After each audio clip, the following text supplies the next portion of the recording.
All right, so today we're moving on to 11-2, which is comparing data sets. Make sure you have your graphing calculator with you, nice and handy, because we're going to be doing quite a few things in the graphing calculator today. You can use your emulator if you don't have one. I'll also post some other type of resource where you can do some of these things online, but graphing calculator is really the best thing. Okay. Also watch this video in highest quality and full screen so it's not blurry. Okay. Example 1, compare data sets displayed in dot plots. Sawyer has narrowed his car search down to 2 different types of cars. To make an informed decision, he gathers data on estimated highway fuel efficiency, miles per gallon, of the 2 different types of cars. The dot plot shows the data for each type.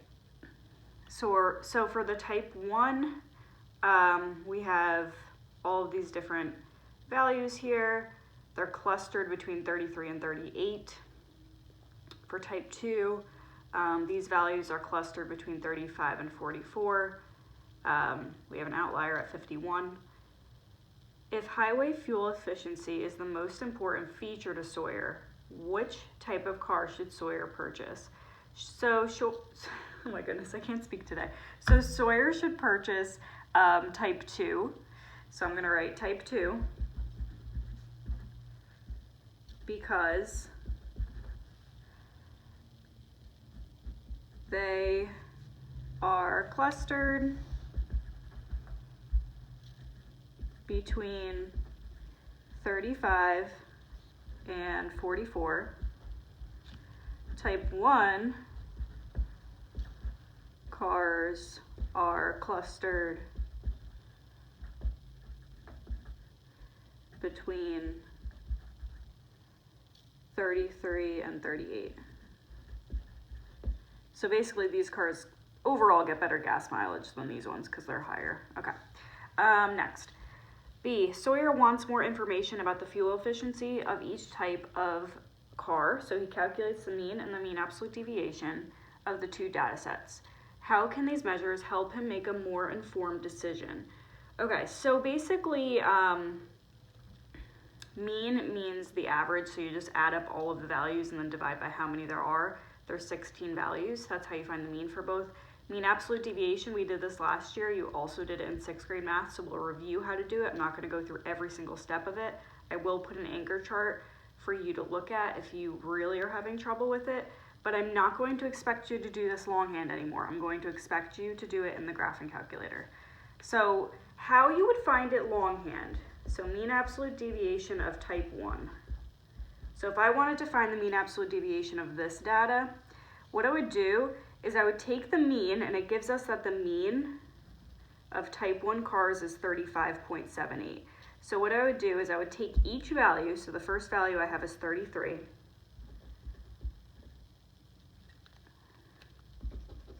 and then I would subtract the mean, 35.75, and then I would take the absolute value of that. So if I do 33 minus 35.75, that's negative 2.75, and then if you take the absolute value, that's positive 2.75. So I just took the first data value, I subtracted it from the mean, and actually it doesn't matter if you do mean minus data value or data value minus mean, because you're taking the absolute value and it's just going to wind up as the same thing. Okay. Then what you do is you do it for the next data value. The next data value is 33 again. So you do the same thing, 33 minus the mean, absolute value of that, 2.75. Then you do the next value, 34. 34 minus 35.75. And that would be negative 1.75, absolute value is positive 1.75. So you keep doing this with every single value, okay? So you should have 16 different things here, okay? All the way down to 16. And then what you do is you take these numbers and you add them all up and divide by 16. That's how you find the mean absolute deviation, okay? We've done that before. You did it in 6th grade. You did it in 8th grade math. We're not going to go through that whole thing again. We'll be here for days, okay?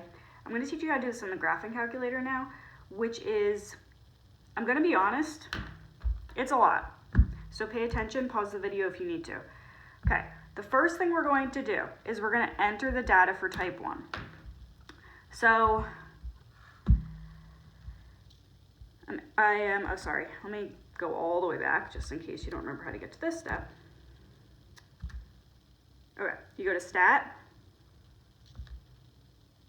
Edit, and then you get to line 1, you're going to enter all your values. So we have 33, enter, 33, enter, 34, enter, 34, enter, 34, enter, 35, enter, 35, enter, 35, enter, 36, 36, 36, 37, 37, 38, 38, 41.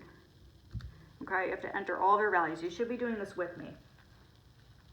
Now what you need to do is you need to press Stat, and then we're going to go over to Calc, and we're just going to like look at our stuff right now. So basically we have 16 values. We have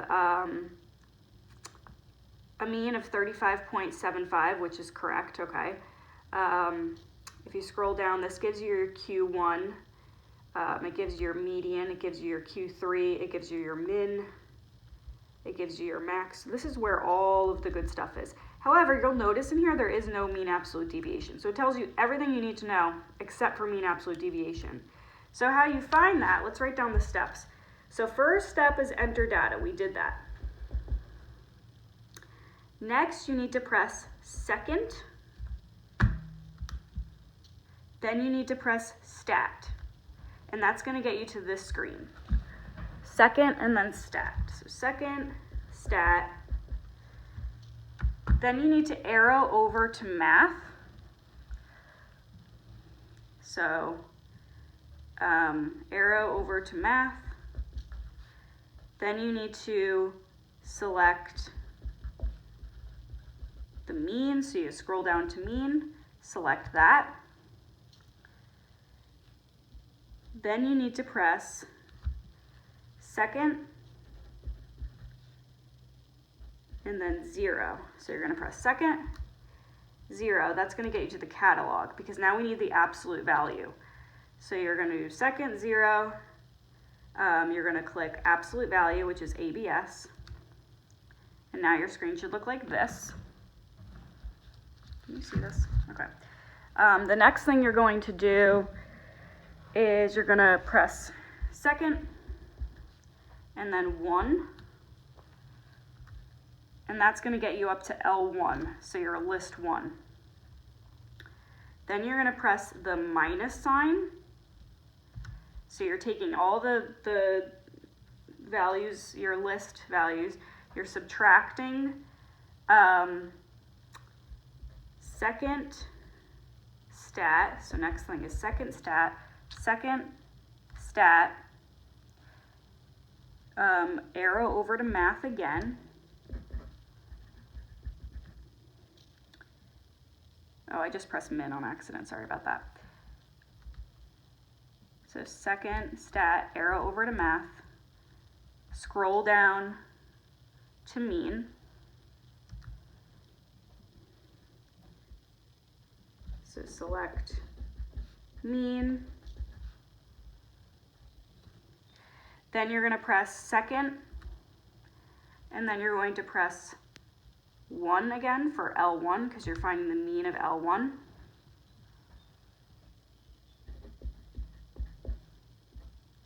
Then you're going to close the parentheses.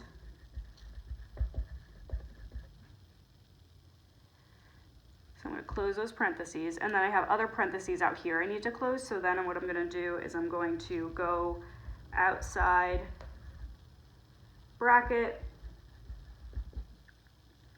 and close parentheses again. So go outside the bracket, close parentheses again, and then press enter, and you get 1.625.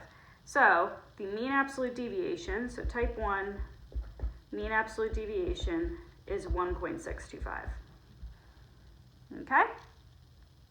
Now, if you do the same process for the next data values, you're going to get type 2, mean absolute deviation is 2.94. You should try that on your own and check it in the graphing calculator. Okay. Next, how does the outlier in the second data set affect the mean and the mean absolute deviation? So if we look at our second data set, type 2, the outlier 51, what is that going to do to the mean and the mean absolute deviation? It's going to end up pulling it up. So it's going to basically pull up your average. So the outlier will increase the mean and mean absolute deviation. I'm also going to post a video of just this guy teaching how to do mean absolute deviation in the graphing calculator. I'm going to post that as its own separate video as well. So if this was too fast, or if it's just like you just need to see it again, I'll post that video as well. Okay. Next, example 2. Compare data sets displayed in box plots. Caitlin and Philip go to neighboring high schools, and both are sponsoring charity events. Caitlin claims that students at her school are raising more for charity than the students at Philip's school. The amounts raised by a random sample of 30 students at each school are shown in the box plots below. Do the data support Caitlin's claim? So Caitlin's school, if you look at this, looks like the min and the max are the same, and we can see that here. The min and the max are the same. The median, this is the median, right? Medians is higher on Philip's. Q1 and Q3 are also higher on Philip's. Okay, so basically, no. Students at Philip's school are raising more money.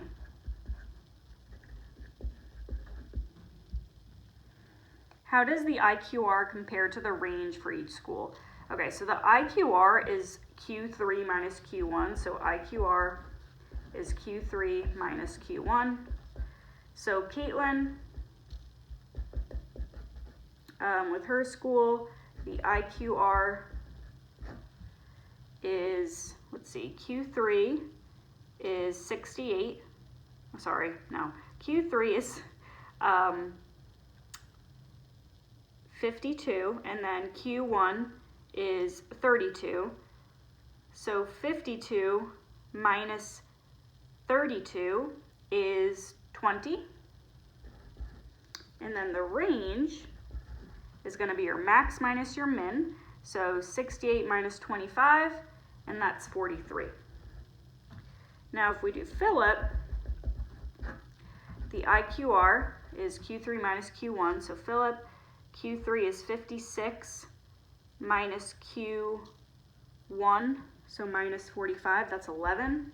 And then the range, max minus min, 68 minus 25 is 43 again. So their ranges are the same, but the IQR is greater on Caitlin's. So that means that there's more variability in this data set. More variability. Okay.